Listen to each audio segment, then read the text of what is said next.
A group of friends यानी कि कुछ फ्रेंड का एक ग्रुप है, made 4 yard long rectangular banner.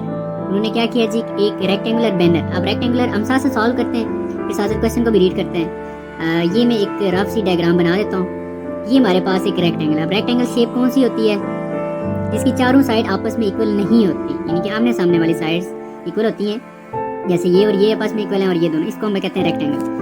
अब इस तरह का रेक्टेंगुलर एक बैनर है, वो कितना है, 4 यार्ड लॉन्ग। ये इसकी लॉन्ग मीन लेंथ की बात हो रही है और ये इसकी विड्थ होगी, ठीक है। ये आपको बता दिया गया ये कितनी है, ये 4 यार्ड है, ठीक हो गया जी। दे पेड RS 3.75 पर यार्ड फॉर द फैब्रिक, मतलब जो उन्होंने ये बैनर्स के लिए वो कपड़ा वगैरह जो चीज़ ली उसके लिए कितने उन्होंने पर यार्ड के हिसाब से पैसे दिए, 3.75।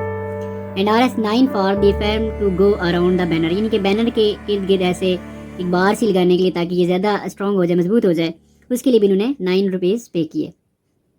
10 यार्ड पेरीमीटर। अब पेरीमीटर किसको कहते हैं, इस सारे एरिया को, जिसमें यानी कि ये चारों की चारों साइड्स आ जाएंगी। मैं बताता हूँ आगे।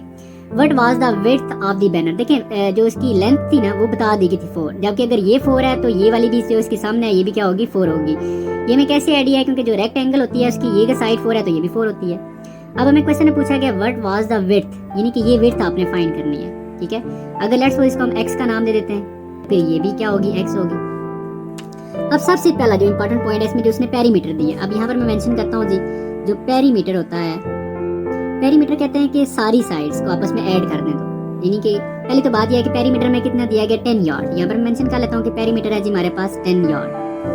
अब इसका आपने फार्मूला भी यूज करना है। पेरीमीटर का जो फार्मूला होता है ना वो होता है कि अगर 4 साइड है तो चारों को हमने ऐड कर देना है, यानी कि x प्लस x हो जाएगा, x प्लस x, और इसी तरह 4 प्लस 4 हो जाएगा, 4 प्लस 4 इज इक्वल टू 10। ये तो गिवन था, ये हमने इसका फार्मूला यूज किया है। एक्चुअली हमने क्वेश्चन में ये x विड्थ यानी कि हमने फाइंड करनी है। x प्लस x ये हो जाएगा जी 2x, और प्लस 4 ये हो जाएगा 8 इज इक्वल टू 10। हमने जो कि x का आंसर लेकर आना है तो ये दो चीजें इसके साथ एक्स्ट्रा, ये जो प्लस हो रहा है दूसरी साइड पर जाके माइनस हो जाएगा, 10 माइनस 8 हो जाएगा और इधर आ जाएगा 2x।